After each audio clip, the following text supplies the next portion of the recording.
अच्छा जल तो बड़ा पाषाण, अब जरा पाषाण की देख लो। वो गोवर्धन महाराज जी जो पाषाण बने हुए थे, जो वेणुनाद हुआ था ना, तो गोवर्धन महाराज जी द्रवित हो गए और रस के रूप में प्रवाह हुआ चला गोवर्धन महाराज जी। ये अद्भुत विलक्षणता, उस पाषाण में पाषाणत्व गुण जो है वो दूर हो गया, अद्रवत्व आ गया, पिघल गया गोवर्धन भगवान को पाकर के, भगवान के वेणुनाद को सुन करके। और इस यमुना जी में जो तरलता थी, वो तरलता जो है पाषाणत्व में बदल गई कि इसी में मेरा लाभ है। जिसने जिस रूप में देखा कि मेरा लाभ होने वाला है, वही रूप धारण कर लिया और गोविंद भगवान के उस महारास में शामिल हो गया। तेजो वारि मृदाम यथा विनिमयो यत्र त्रिसर्गो मृषा। त्रिसर्ग, अच्छा देखो, तीन स्थानों को भगवान ने चयन किया। इसमें आप गोकुल को ले लें, मथुरा को ले लें, द्वारिकापुरी को ले लें, लेकिन तीनों पुरियों में रहने वाले लोग, तीनों नगरों में रहने वाले लोग अलग अलग, सबका स्वभाव अलग है, सबका गुण अलग है। गोपियों के मथुरा के उन कुमारियों से अगर मेल कराया जाए तो नहीं मिल सकती, क्योंकि गोकुल का जो रस है ना, वो मधुर रस है, और मथुरा का जो रस है वो कसाय रस से भरा हुआ है। लेकिन अगर हम द्वारिकापुरी के रस का दर्शन करें तो कुछ भिन्न ही है। यहां पर श्री रामा आदि उनके मित्र हैं, मित्र परिकर, और मथुरा में तो बहुत से माता पिता और अन्य लोग, वृषणवंशी, भोजवंशी, सब भगवान से आकर के अपना सानिध्य बनाते हैं। और द्वारिकापुरी तो राजा महाराजाओं की भूमि है भैया, वहां के सरकार जी तो अलवेले सरकार हैं। त्रिसर्गो मृषा धामना स्वेन सदा निरस्त कुहक। और तीनों धामों से, ये गोकुल धाम, ये मथुरा धाम और ये द्वारिकापुरी धाम, संसार के कुहक, कुहक कहते हैं कोहरे को, इन तीनों पुरियों में रह करके कोहरे के रूप में जो पाप और अधर्म बड़ा हुआ था ना, ये अधर्म को और अधर्म करने वालों का संहार किया। अवतार तो इसीलिए होता है भगवान का ना, परित्राणाय साधूनां विनाशाय च दुष्कृताम्। तो समस्त अपने श्रद्धालुओं के हृदय के अंधकार को दूर करने वाली, हृदय में प्रकाश फैलाने वाले हम परमात्मा गोविंद भगवान की शरण में चलते हैं। इसी भाव से सत्यम परम धीमहि, कृष्ण भगवान को नमस्कार करते हैं। भाई कोई किसी को कृष्ण भगवान अच्छे लगते हैं तो भैया हम तो कृष्ण भगवान को ध्यान नहीं करते। अब वो भले ही अप्रत्यक्ष रूप में कृष्ण भगवान को प्रणाम हो जावे, लेकिन व्यास नारायण जी कह रहे हैं सत्यम परम धीमहि, उस परम सत्य की हम उपासना करते हैं। और जो सत्य है तो केवल हमारे गोविंद भगवान, अलावा उनकी कोई नहीं संसार में सत्य है। ऐसा यह श्रीमद् भागवत महापुराण अद्भुत महापुराण है श्रीमद्भागवते महामुनिकृते किं वा परैरीश्वर।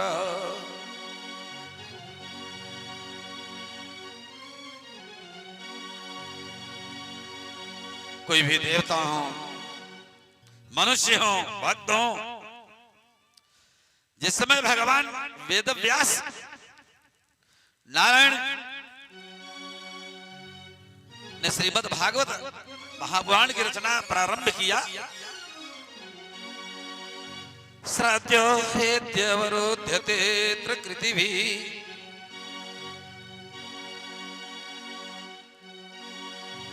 भागवत भगवान की शरण में हम आने का मन नहीं बनाते हैं, तभी एक अद्भुत लीला होती है। कहा क्या? कहा सद्यो हृदि अवरुध्यते कृतिभिः। श्रीमद् भागवत महापुराण का आयोजन करने वाले के हृदय में सद्य शीघ्र सबसे पहला फल क्या मिल जाता है? अभी कथा नहीं हुई है, कथा प्रारंभ होने वाली है, फल मिल गया। और उस फल को केवल समझने की जरूरत है, वो फल तो मिल गया। ऐसी भागवत भगवान की महिमा है। मन नहीं बनाया कि भागवत भगवान की शरण में चलना है और फल मिल गया।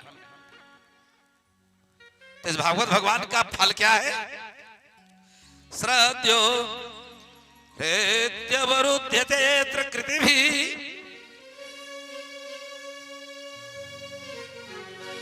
हृदय में अवरुध्यते, भगवान आकर के बंध जाते हैं, बस जाते हैं, और इस हृदय को छोड़ करके फिर कभी जाने का विचार नहीं करते। यह है भागवत भगवान की कथा का फल। सांसारिक फल तो लेने के लिए सब लोग अपने अपने ढंग के प्रयास करते ही रहते हैं, लेकिन भागवत भगवान का जो महत्वपूर्ण फल है वो कृष्ण भगवान परमात्मा की प्राप्ति, जो कि मात्र विचार करने मात्र से ही हृदय में आकर के अवरुद्ध हो जाता है। श्रद्धयो हृद्यवरुध्यते कृतिभिः, शुश्रूषुभिः तत्क्षणा। अच्छा भैया बताओ, किसके हृदय में अवरुद्ध होते हैं? का शुश्रूषुभिः, श्रोतुम इच्छा, श्रोतुम इच्छिभिः, मन में जिसके यह अवधारणा बन गई कि श्रीमद् भागवत महापुराण की कथा का श्रवण करना है, बस इच्छा बनी नहीं कि भगवान हृदय में आकर के बस जाते हैं। इतना बड़ा फल अभी सुना नहीं, मात्र इच्छा और संकल्प मात्र से ही हमको मिल गया। समस्त भागवत प्रेमियों को मिल जाता है, लेकिन वह प्रेम तो होना चाहिए, और ये प्रेम तो ऐसे ही दिखाई पड़ता है। देखो कितने प्रेम के साथ समय से सब लोग आ गए, और ऐसा ही प्रेम अगर बना रहे तो भला बताओ वो हमारा गोपाल कहीं जा सकता है क्या? उसका तो सदैव सदैव वहीं वास रहता है जहां उसके भक्त रहते हैं।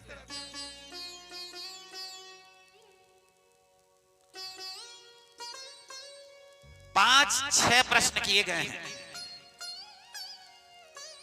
और उन 5-6 प्रश्न के उत्तर में जो उसका जवाब दिया गया, जो उत्तर दिया गया, समाधान दिया गया, वही जो है श्रीमद् भागवत महापुराण है। तो पहला प्रश्न क्या है? पुंसाम एकांततः श्रेयस्तन्नः संसितुमर्हसि। सौनकादिक 88,000 ऋषिगण कहते हैं सूत महाराज जी से, बड़े आश्चर्य की बात है, श्रोता के रूप में बैठे हुए हैं परम वयोवृद्ध परम ज्ञानी सौनकादिक 88,000 ऋषिगण, और वक्ता के रूप में यहां पर कौन है? सूत महाराज। सौनकादिक 88,000 ऋषियों को श्रीमद् भागवत महाभारत की कथा का श्रवण सूत महाराज जी ने कराया था। और सब लोग बूढ़े बूढ़े करोड़ करोड़ वर्ष और लाख लाख वर्ष के बैठे कथा श्रवण कर रहे हैं, और अभी युवा अवस्था को भी नहीं प्राप्त हुए हैं। सूत महाराज जी को ऊंचा आसन लगा करके बैठा है, उनसे कथा सुन रहे हैं। कोई मतलब नहीं है, बड़ा हो वयोवृद्ध हो, कोई मतलब नहीं। भगवान के प्रति अनुराग हो केवल। और सूत महाराज जी से सब लोग, और एक और विशेषता है कि सूत महाराज जी जो सौनकादिक 88,000 ऋषियों को श्रीमद् भागवत महापुराण की कथा सुना रहे हैं, वो सूत महाराज जी ऐसा नहीं बहुत ऊंचे वर्ण के थे, ब्राह्मण भी नहीं थे, लेकिन फिर भी कथा का ज्ञान था। तन्मय अवस्था को प्राप्त होकर के भगवान की कथा कहते थे, और ऊंचा आसन देकर के लोगों से भगवान की कथा श्रवण करते थे। तो सौनकादिक 88,000 ऋषि जो हैं वो एक प्रश्न करते हैं। पहला प्रश्न क्या है कि मनुष्य का सबसे अधिक कल्याण किस कार्य से हो सकता है, और जो परम कल्याणकारी है वही हमको आप बता दीजिए। और दूसरा प्रश्न क्या है? अतः साधोत यत् सारम समुद्धृत्य मनीषया ब्रूहिणः श्रद्धानानाम् एनात्मा संप्रसीदति। बहुत कथा आज तक आपने सुनाया महाराज, अब वो कथा फिर से मत शुरू कर दीजिएगा, निचोड़ करके बस वही रस पिला दीजिए, मुख्य तत्व पिला दीजिए। संपूर्ण कथाओं का सार क्या है, उस सार का वर्णन कर दीजिए। और तीसरा प्रश्न करते हैं क्या? देवक्या वसुदेवस्य जातो यस्य चिकीर्षया। परमात्मा प्रभु परमेश्वर नारायण के हृदय में वह कौन सी इच्छा थी, मनोकामना थी, जिस मनोकामना को, अपनी मनोकामना को पूर्ण करने के लिए भगवान ने वसुदेव और देवकी के घर अवतार लिया। अथाख्याहि हरे धीमन अवतार कथा शुभा। और जिन जिन अवतारों में भगवान ने जिन जिन लीलाओं को किया, उन लीलाओं का बखान करिए महाराज। और ब्रूहि योगेश्वरे कृष्णे ब्रह्मण्ये धर्म वर्मणि स्वाम काष्ठाम अधुनोपेते धर्म शरणंगतः। अच्छा, 125 वर्ष तक गोविंद भगवान धराधाम पर वास किए, और इस से 125 वर्ष के बाद जब जाने लगे, तो जब तक यहाँ थे तब तो धर्म की स्थापना किया, लेकिन जब यहाँ से चले गए गोलोक धाम को, तो धर्म किसकी शरण में गया? फिर धर्म की रक्षा किसने किया? वो धर्म कहां गया महाराज? इसके विषय में बताइए। इतने प्रश्न किए सौनकादिक 88,000 ऋषियों ने, और इन्हीं प्रश्नों के समाधान में जो कुछ भी बताया गया, उसी बताने के माध्यम से जो है श्रीमद् भागवत महापुराण की रचना हो गई। प्रेम से बोले वृंदावन बिहारी लाल की जय। कहा एक बार का प्रसंग है, व्यास नारायण जी बैठे हुए और अपने पुत्र के ध्यान में कोई बेटा होवे और उसे हम श्रीमद् भागवत महापुराण कि कथा सुनावें, ऐसा भाव लेकर के। और तमाम सी कमियां थी व्यास महाराज जी के अंदर। यद्यपि 17 पुराण बनाया, लेकिन 17 पुराणों को बनाने के बाद भी उनके मन में संतोष नहीं हुआ।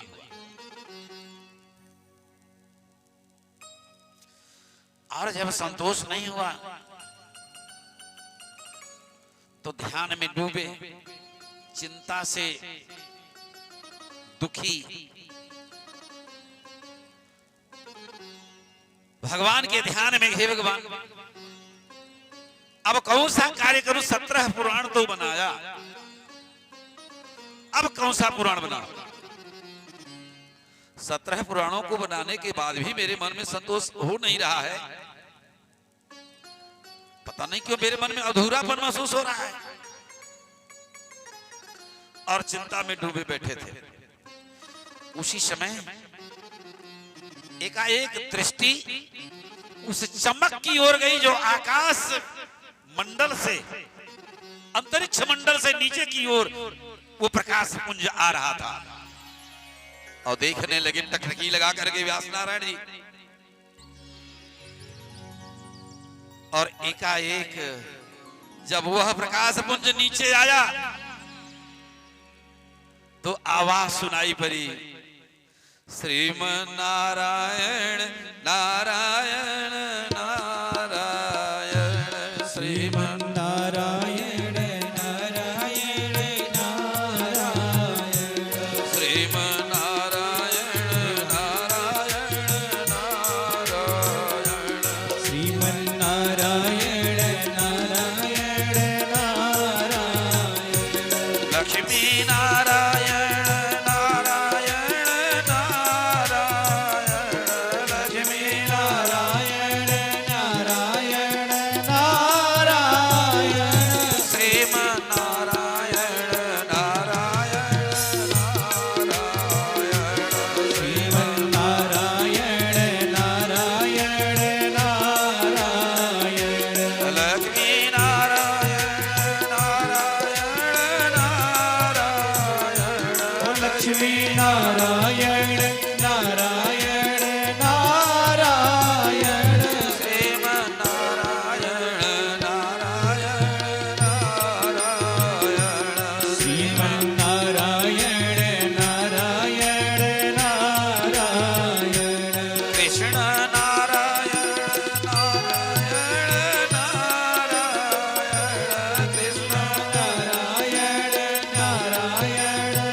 क्या कि बीड़ा बजाते हुए ये नारायण नारायण रट लगाए नारद जी सामने खड़े हो गए।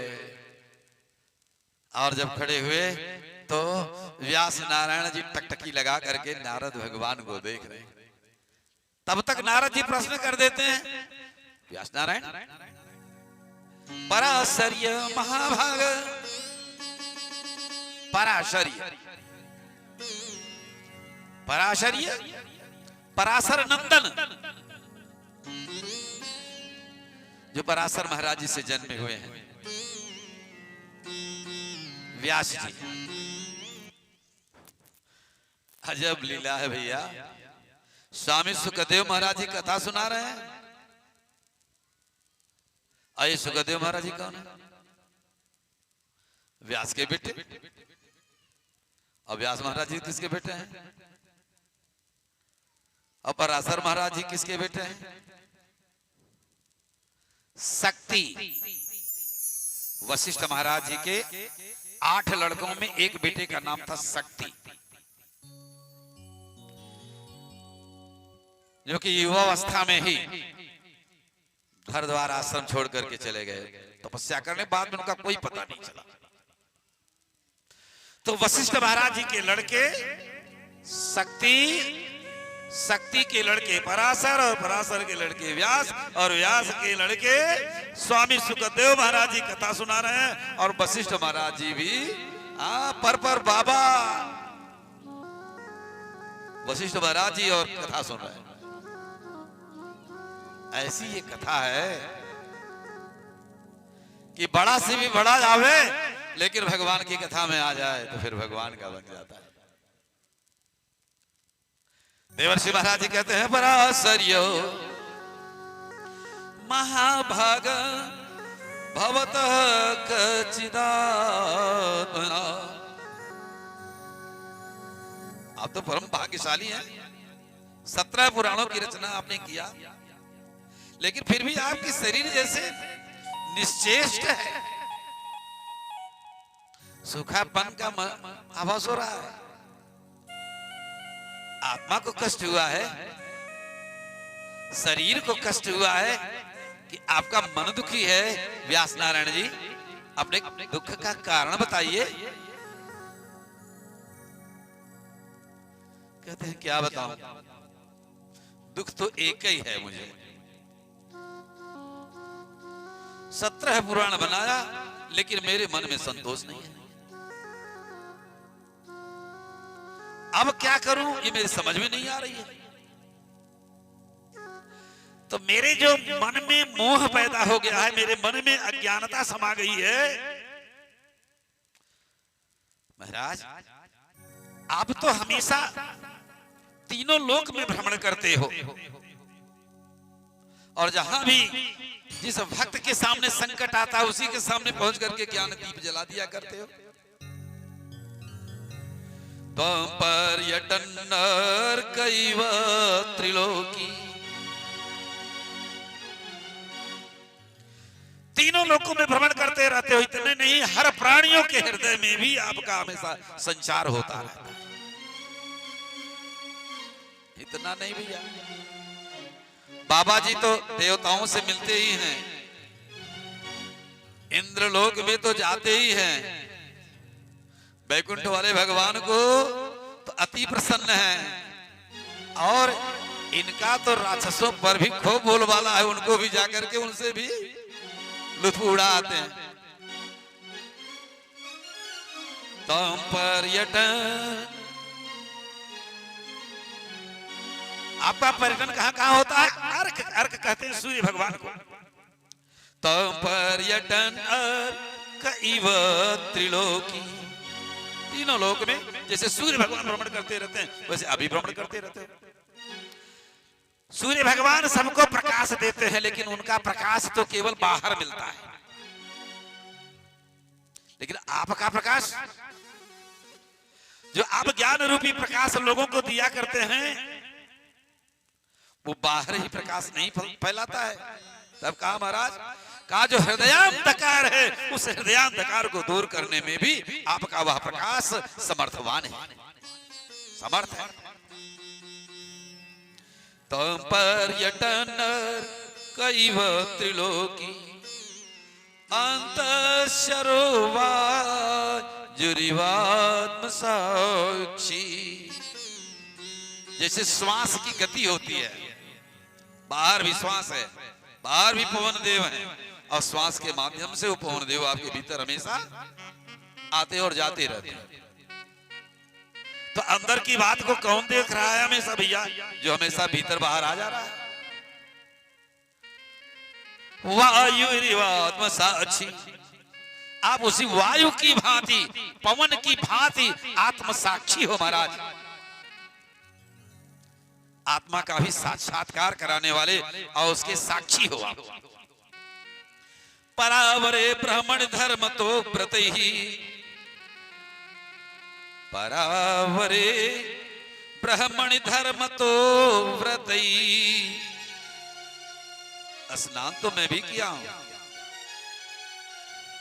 मैल रंच मात्र भी नहीं है मेरे मन में, मेरे शरीर के ऊपर। लेकिन महाराज एक निवेदन है, अगर मेरे हृदय में कुछ मैल रह गई हो, उस मैल को दूर करने की सामर्थ्य तो आप ही में, उसको भी दूर कर दीजिए। स्नातस्य में न्यूनमलम। यद्यपि भगवान के भक्ति में मैंने गोता लगाया है, स्नान किया है, लेकिन अगर कुछ कमी रह गई है, थोड़ी सी मैल रह गई है, तो उस मैल को आप अपने ज्ञान रूपी दीप से उस अज्ञानांधकार को नष्ट कर दीजिए, और जो मेरे मन में मोह आ गया है, इस मोह को दूर कर दीजिए। कहा व्यास नारायण 17 पुराण तो बनाया है आपने, लेकिन ये 17वां पुराण क्या है? कहा जैसे कौआ कहीं डाल पे बैठ करके काव काव करे, वही काव काव की भाषा है। और जब कौआ काव काव करने लगता है ना, तो ढेला उठाना सभी शुरू कर देते हैं, हटाओ इसको, ये बाणी अच्छी नहीं लग रही है। तो कहा जो वाणी भगवान का स्मरण न करे, भगवान के गुणानुवाद न गावे, वह वाणी क्या है? वो कौवे की वाणी है। न यद्वत चित्रपदम हरिर्यशो जगत पवित्रम प्रगणित करिहिचित तद्वायसं तीर्थम शांति मानसा न यत्र हंसा निरमन्त्य शिक्षया। का वो वायस तीर्थ है। वायस माने कौओं का तीर्थ है। तमाम कौए जुटे हैं और एक कई कौआ तो भारी कर देता है, हाँ? जान उबा लेता है। वो जो कहीं हजारों कौओं का तीर्थ हो, करोड़ों की संख्या हो जाए, हजारों की संख्या हो जाए, सब काव काव लगावे, तो बताइए उस तीर्थ में कोई जाने का मन बनावेगा? कहा वो तो काक तीर्थ है, वो कौवे का रट है, जो भगवान के सिवाय वाणी निकाली जाए। जो 17 पुराण आपने बनाया, वो तो महाराज वो काक भाषा है, सब कौवे की रट है, कौवे की वाणी है। ऐसा कोई पुराण तो आपने बनाया नहीं जिसमें भगवान को परम नायक मान करके आपने रचना की हो। और यह 18वां अब की बार महापुराण की रचना करिए, जिसको हम श्रीमद् भागवत महापुराण के रूप में सारे विश्व के लोग जानेंगे। और यह श्रीमद् भागवत महापुराण की जब रचना हो जाएगी, तो ये आपके जो हृदय में अज्ञान अंधकार फैला हुआ है, मोहांधकार फैला हुआ है, आप मोहित चित्त हुए हैं, ये सारा मोह आपका नष्ट हो जाएगा। जानते हैं, जैन हरि कथा सुना नहीं गाना, जिन हरि कथा सुना नहीं गाना, श्रवण रंध्र अहि भवन समाना, श्रवण रंध्र अहि भवन समाना, जे नहीं कर राम गुण गाना, जे नहीं कर राम गुण गाना, जी है सुदादुर जी है समाना, जी है सुदादुर जी है समाना।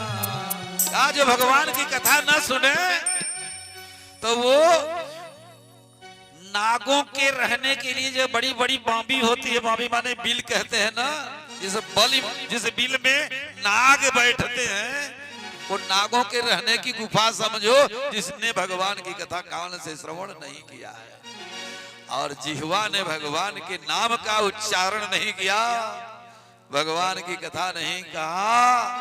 हाँ, तो दादुर जी है सो दादुर जी है। तो दादुर टर्र समझो, जैसे मेढक जो है वर्षा होने पर टर्र टर्र करते रहते, कोई प्रयोजन नहीं, किसी से लेना देना नहीं। वो जिहवा वो दादुर टर्र ही समझो। व्यास नारायण जी भगवान को परम लक्ष्य परम नायक मान करके अब की बार श्रीमद् भागवत महापुराण की रचना आप कर डालिए, फिर अद्भुत कृपा होगी। देख रहे हैं ना मुझे, ये वीणा देख रहे हो ना महाराज? हाँ देख तो रहे, जानते हो भगवान ने प्रसन्न होकर के वीणा मुझे दिया है कि संसार में विचरण करते रहो और मेरे नाम का प्रचार करते रहो। ये भगवान के नाम का प्रभाव है। मैं था, अपना वृत्तांत बताते हैं। दासी पुत्र नारद, एक दास के घर दासी के बेटे के रूप में मेरा जन्म हुआ। अहम पुराती तभवे भवम मुने त्यासास्तु कस्याश्चन वेदवादिना। लेकिन सौभाग्य कि मेरी मां जिन्होंने मुझे जन्म दिया, वो दासी का काम कहां कर रही थी? जहां बड़े बड़े संत महात्मा आश्रम बना करके और भगवान का यजन कर रहे थे। मेरी मैया जी पहुंची वहां पर, हाथ जोड़ करके निवेदन किया, महाराज मुझे भी कुछ सेवा का अवसर दे दीजिए, मेरी भी जीविका चलती रहेगी और आप लोगों की सेवा भी मैं करती रहूंगी। महात्माओं ने कहा एक काम करो, तुम गो सेवा का कार्य किया करो और ये गौशाला में मार्जन का काम कर दिया करो, झाड़ू बहारू का काम कर दिया करो। और उस दासी के उदर से जन्म हुआ था नारद जी का। कहा मैं कहा दासी पुत्र नारद, और महाराज ये भगवान के नाम का प्रभाव देखो कि ब्रह्मा का बेटा बन गया नारद। ब्रह्मा के बेटों में मेरा भी नाम है, 10वां बेटा मैं ही हूं, जिसे नारद के रूप से दुनिया जानती है।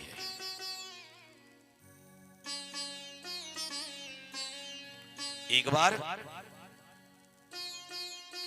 जब दासी के रूप में मां सेवा कर रही थी तो हाथ जोड़ करके महात्माओं से निवेदन करती, इसलिए कि मां को भय था कि साधु महात्मा मेरे बालक को बड़े प्यार से बुलाते हैं, कहीं जाने लगे तो लेने चले जाए साथ में। संसार के लोगों को महात्माओं से मुलाकात करने पर बालकों को बड़ी डर लगती है। चोर से मुलाकात हो जाए तो डर नहीं लगती, मदिरा पाई से मुलाकात हो जाए तो डर नहीं लगती, साधु बाबा से न मिल जाए नहीं तो साधु बन जाएगा। कहा महाराज ये बुढ़ापे की लाठी है मेरा बेटा, इसको ले मत जाइएगा। लेकिन नारद जी कहते हैं हाथ जोड़ करके भगवान महात्मा जी आप लोग जहां भी चले साथ ही लेकर के चलिएगा। बेटा कहता है साथ में ले चलिए, मैया कहती है मत ले जाइएगा। महात्मा लोग बड़े संशय में, बहुत प्यार देते थे महात्मा लोग। पूर्व जन्म में जो नारद जी थे दासी पुत्र, संयोग देखो यज्ञ पूर्ण हो गई और महात्मा लोग उस आश्रम को छोड़ करके जाने लगे। उत्तर दिशा में हिमालय पर्वत की उपत्यका पर जाकर के पुनः यज्ञ का आयोजन उन्होंने किया। और इधर देवर्षि नारद जी तो यही मनाने लगे, हे भगवान अभी मैया जी तो जाने नहीं देती, किसी तरह से मैया का साथ छूट जाता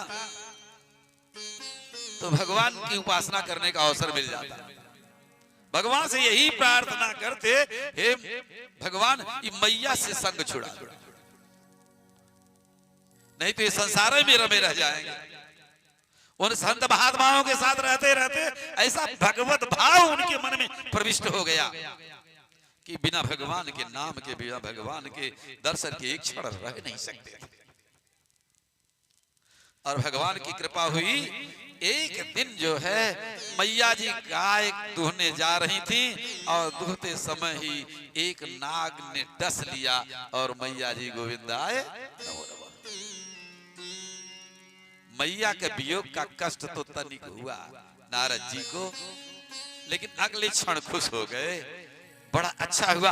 अब तो हमें भगवान का भजन करने का अच्छा समय मिलेगा। और भगवान की कृपा से उसी तरफ जो है जिधर महात्मा लोग गए थे उधर ही चल दिए नारद जी। जाते जाते हिमालय की उपत्यका के समीप में पहुंच गए। अब वो महात्मा कहाँ मिलते, कहाँ बैठे, गए बेचारे। एक वृक्ष के जड़ के पास बैठ करके भगवान का चिंतन, जो मंत्र दिया था उन महात्माओं ने, उस मंत्र का जप करने लगे। और मंत्र का जप करते करते एक बार तो ऐसा हुआ कि हृदय में उनके भगवान का रूप दिखाई पड़ गया और बड़ा आनंद हुआ, भाव विभोर हो गए जब भगवान का दर्शन किया। प्रेम से बोले वृंदावन बिहारी लाल की जय। और जब उन्होंने ये समझ लिया कि भगवान मिल गए तो एकाएक जो है वो मूर्ति भगवान ने अपनी खींच लिया। और जो ही मूर्ति को खींच लिया वो व्याकुल हो गए, घबरा गए और लगे जोर जोर से चिल्ला करके रोने, हे भगवान, अगर आपको दर्शन इस तरह से गायब, दर्शन दे करके गायब होना ही था तो क्यों इस रूप माधुरी को आपने दर्शन कराया। आकाशवाणी है नारद, अभी तो केवल अपने रूप सुधा की चटनी चटाई है, इसलिए कि स्वाद जान जाओ, और स्वाद इसको मिल गया फिर वो संसार की तरफ देख नहीं सकता। मेरा चिंतन करते रहो और चिंतन करते करते हो जाएगा प्रलय, और प्रलय होने के बाद तुम भी हमारे साथ जो है, जिस समय मैं नौका पर बैठ करके शेषनाग की सैया पर बैठ करके विहार करूंगा, उस समय आप भी ऋषियों और महर्षियों के साथ आकर के विराजमान हो जाओगे। और उन ऋषियों महर्षियों के साथ बैठ करके जब तक प्रलय ब्राह्मी निशा होगी तब तक तुम भ्रमण करते रहोगे। और जब वह प्रलय का काल समाप्त हो जाएगा और पुनः मेरे मन में सृष्टि करने की वासना आएगी, इच्छा जागेगी, तो आप भी ब्रह्मा के बेटे के रूप में, 10वें पुत्र के रूप में आप भी जन्मोगे और उस समय आपका नाम पड़ेगा नारद। और जब नारद जी के रूप में आपका जन्म होगा और भगवान का भजन करोगे तो मुझे प्राप्त हो जाओगे। प्रेम से बोले वृंदावन बिहारी लाल की जय। कहा मैं दासी पुत्र नारद और कहा ब्रह्मा का बेटा नारद, जो वैकुंठ लोक में सीधे आया जाया करता हूँ। प्रेम से बोलिए वृंदावन बिहारी लाल की जय हो। बांके बिहारी लाल तेरी जय होवे, बांके बिहारी लाल तेरी जय होवे, भक्तन के प्रतिपाल तेरी जय होवे, भक्तन के प्रतिपाल तेरी जय होवे, बांके बिहारी लाल तेरी जय होवे, बांके बिहारी लाल तेरी जय होवे, चारों वेद तेरा जस गावे, चारों वेद तेरा जस गावे, नेति नेति सदा पुकारे, नेति नेति सदा पुकारे, फिर भी न पावे पार तेरी जय होवे, फिर भी न पावे पार तेरी जय होवे, बांके बिहारी लाल तेरी जय होवे, बांके बिहारी लाल तेरी जय होवे, दुख संकट में तुम रखवारे, दुख संकट में तुम रखवारे, भक्तों के आँखों के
बांके बिहारी लाल तेरी जय होवे। भक्तन के रखवाल तेरी जय होवे। भक्तन के रखवाल तेरी जय होवे। बांके बिहारी लाल तेरी जय होवे। बांके बिहारी लाल तेरी जय होवे। ऐसे बोले वृंदावन बिहारी लाल की जय हो। भगवत नाम का प्रभाव तो आपने सुना और भगवान की कृपा से व्यास नारायण जी लग गए 18,000 श्लोकों की पावन ये संहिता श्रीमद् भागवत महापुराण के रूप में बना करके रख दिया। अब उनके सामने समस्या आई कि पढ़ाऊं किसे। संसार वालों को देखा, कहा ये तो पढ़ेंगे तो लगेंगे बेचने, इनको नहीं पढ़ाना है। तब किसे पढ़ाएंगे भैया? कहा इंद्र को पढ़ा दें। अरे कहा ये तो स्वर्ग के सुख में लगा हुआ, हमेशा विषयों में मस्त, स्वर्ग के आनंद में ही रमा हुआ, अगर इसको हम भागवत पढ़ा देंगे तो इसको फुर्सत ही नहीं है कि जाकर के भगवान का प्रचार, भागवत भगवान का प्रचार विश्व में करे। ब्रह्मा बाबा को देखा कि इनको पढ़ाएं, तो कहा ब्रह्मा बाबा में तो बड़ी कमी है भैया, ये तो अपना पराया भी नहीं पहचानते हैं। कहा चलो ठीक है, इन्हें भी नहीं पढ़ाएंगे। और अंत में जो है सारे विश्व को देखते हुए दृष्टि गई उनकी भोलेनाथ कैलाश पर्वत पर विराजमान जो महादेव भगवान है उनके ऊपर। कहा यही अगर आकर के पढ़ ले तो बीते संवत सहस 87 तजी समाधि शंभु। अब एक बार समाधि लगती है तो 87,000 संवत व्यतीत हो जाते हैं भैया। ऐसा कोई भोले बाबा आकर के हमसे पढ़ ले भागवत तो संसार में प्रचार बढ़िया होगा। यही आवे और लगे तपस्या में मस्त हो गए। ये शंकर भगवान आओ बेटा के रूप में जन्म ले लो, और भगवान की कृपा हुई, एक दिन डमरू बजाते हुए नाचने लगे। बोलो क्या चाहिए? तुरंत जो है आशुतोष तुम उड़दानी, तुरंत जो है प्रसन्न होने वाले उनका नाम ही आशुतोष भगवान है, और खुश हो गए। कहा बेटा बनो, भागवत पढ़ाना है। कहा तो भागवत पढ़ा दो। अरे कहा महाराज आप तो कैलाश पर्वत पर रहते हो, तो भागवत कैसे पढ़ाऊंगा? भागवत पढ़ने के लिए तो शिष्य बनना पड़ेगा, और शिष्य जमीन पर बैठता है, श्रोता लोग जमीन पर बैठते हैं। वक्ता महाराज जी का भैया बढ़िया आसन लगता है, तो कैसे ऐसे कथा होगी? उल्टी रीत से गंगा नहीं बहेगी। अरे कहा भूल से भी जिसने कर लिया जो है श्रवण, उसका तो हो नहीं पाया कल्याण, और आप जानबूझ करके कैलाश पर्वत पर आप रहोगे, मैं भागवत पढ़ा दूं। गीता का 18 अध्याय कृष्ण भगवान ने उपदेश दिया, और जब उपदेश सुन लिया तो हाथ जोड़ करके जो है अर्जुन ने कहा कि मैं आपका शिष्य हूं, मेरा कल्याण कीजिए। वो 18 अध्यायों में गीता सुनाया और कल्याण कर दिया। कहा महाराज अब तो मैं आपका शिष्य बन गया हूं, और बड़ी भारी कृपा आपने प्रदान करी, जो 18 अध्यायों की गीता आपने सुना डाली। कहा ठीक है, तो जब 18 अध्यायों की गीता सुन लिया तो मुझे भी देख लो। और भगवान विराट स्वरूप हो गए, 1000 भुजा वाले हो गए, और विराट स्वरूप का दर्शन किया अर्जुन महाराज जी ने। और पताका पर बैठे हुए हनुमान जी महाराज, जब विराट स्वरूप का दर्शन हुआ तो लालच में आ गए कि महाराज हमको भी दर्शन करा दो। पताका से धीरे उतरे, और उतर करके हाथ जोड़ करके कृष्ण भगवान से कहा भैया महाराज जी हम भी 18 अध्याय गीता का श्रवण किए। कहा तुमने कैसे श्रवण किया? कहा महाराज आपके पताका पर मैं विराजमान था, इनको आप सुना रहे थे तो मैं भी सुना। कहा तुमने बहुत गलत किया है, ऊंचे आसन पर ऊंचे आसन पर बैठ करके तूने कथा का श्रवण किया है, जा तू पिशाच हो जा। अरे भैया जो जिसका नाम लेने से भूत पिशाच निकट नहीं आवे, महावीर जब नाम सुनावे, और वही पिशाचे होने का भगवान ने ही उनको श्राप दे दिया। हनुमान जी महाराज रोने लगे। महाराज कल्याण करिए, कोई उपाय बताइए। कहा जाओ इस गीता पर जो है भाष्य लिख डालो तुम। और हनुमान जी महाराज जी ने पिशाच भाष्य, पैसाच भाष्य कहते हैं उसको, पैसाच भाष्य लिखा। और पैसाच भाष्य लेकर के उस पिशाच योनि से भगवान बजरंगबली भगवान कृष्ण के उस श्राप से, कृष्ण भगवान के उस श्राप से मुक्त हो गए। प्रेम से बोले वृंदावन बिहारी लाल की जय। जय हो। आप नीचे आओ, कैलाश से नीचे आओगे तो कथा सुनाऊंगा। कहा तो क्या करूं? कहा बेटा बनो। कहा तो विवाह तो किया नहीं, बेटा कैसे बनूं? अरे बेटा तो तभी होता है जब पत्नी हो गए, और आपने तो विवाह ही नहीं किया। उस समय तो बड़े भारी निर्मोही बने हुए थे, विवाह किया नहीं। जाओ किसी स्त्री से कहो कि मुझे अपने उदर में स्वीकार करे तो मैं बेटा बनने के लिए तैयार हूं। सारे संसार की नारियों से व्यास नारायण जी ने हाथ जोड़ करके गिड़गिड़ाया कि शंकर भगवान पुत्र बनने के लिए तैयार हैं, तुम लोग इनको अपने उदर में धारण करो। सारी स्त्रियों ने जवाब दे दिया कि नारी जाति का आपने बहुत बड़ा अपमान किया है, इसलिए मैं आपकी बात को स्वीकार करने के लिए तैयार नहीं। रोने लगे व्यास नारायण जी। जंगल की अधिष्ठात्री देवी अरुणी देवी से भले ही लोगों का मैंने तिरस्कार किया हो, संसार की नारियों का अपमान किया हो, लेकिन मैया तेरी शरण में रह करके सदैव जीवन बिताया है। मैया ने कहा स्वीकार है तेरी प्रार्थना, क्या तू चाहता है?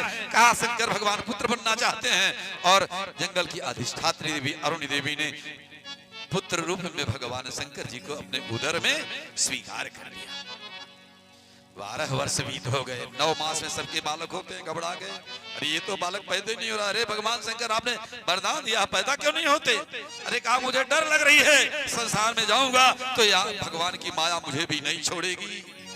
ये माया से न ग्रसित हो, वो गोपाल आकर के मुझे सीधा कहे कि मेरी माया तुझे नहीं व्यापेगी तो मैं अवतार लूंगा, मैं जन्म लूंगा।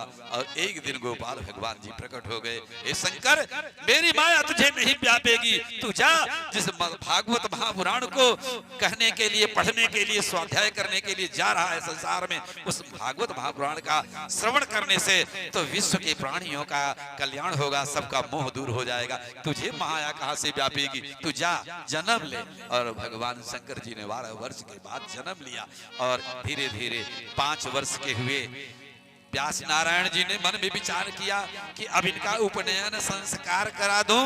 और जो उपनयन संस्कार कराने की बात आई तो सुखदेव स्वामी व्यास आश्रम को, जो सम्याप्रास नदी के किनारे आश्रम बना हुआ था, उस आश्रम को छोड़ करके भाग खड़े हुए। अरे ये तो अभी जो है उपनयन करा रहे हैं तो कल विवाह करा देंगे, माया में मुझे बजना पड़ जाएगा। और चिल्लाते हुए हे पुत्र, हे पुत्र, सुखदेव स्वामी कहते हैं यम प्रव्रजन्तम अनुपेतम अपेत कृत्यम द्वैपायनो विरह कातर आजुहाव। विरह कातर आजुहाव,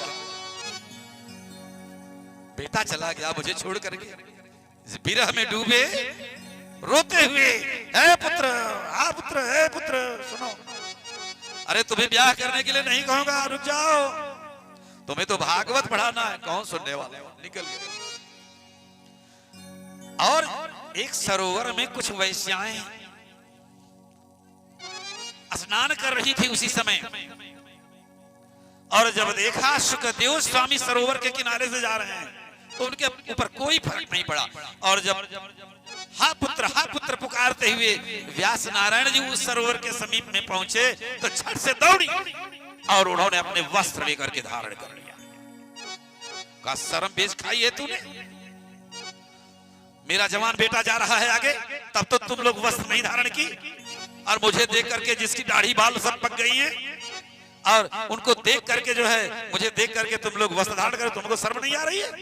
कहा महाराज शर्म क्यों आए, आपका बेटा तो परम बैरागी है, उसके अंदर स्त्री पुरुष का भेद नहीं है, उससे तो जड़ चेतन सब एक हो गए हैं। और इसीलिए हम लोग उसको देख करके वस्त्र धारण नहीं की, लेकिन आपके अंदर तो स्त्री पुरुष का भेद है, इसलिए हम लोगों ने वस्त्र धारण कर लिया। अब क्या करें? कौन सी बात, कौन सी युक्ति निकालें? बेटे को पढ़ाने के लिए इतने दिन के 12 वर्ष तो जो है रहे मां के पेट में, इतने दिन तक तपस्या किया, अब पढ़ावे तो कैसे भागवत पढ़ावे? चिंता में डूबे। और जब चिंता में डूबे हुए थे तभी आ गए, कौन जानते हो, चिंता को दूर करने वाले श्रीमन नारायण नारायण नारायण, श्रीमन नारायण नारायण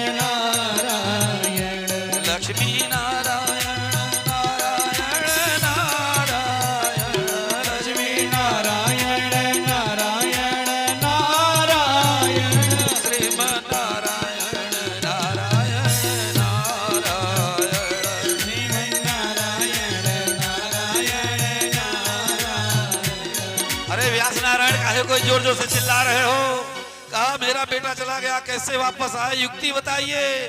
कहा वो शिष्य जो आपके आश्रम में रहते हैं ना, भागवत के श्लोकों को उनको रटा दीजिए। और जब भागवत के श्लोकों को रटा दोगे और उन शिष्यों से बोल देना कि जा करके वो यत्र तत्र गुनगुनाए, उस श्लोकों को गुनगुनाते रहेंगे। जब वो श्लोक कान में टकराएंगे सुखदेव स्वामी के, तो पागल बने आपकी शरण में दौड़ करके आ जाएंगे। और हुआ क्या, पढ़ा दिया व्यास नारायण ने दो शिष्यों को, दो श्लोक केवल पढ़ाया। कौन सा भैया? बरहा पीड़ नट वर वपु कर्ण यो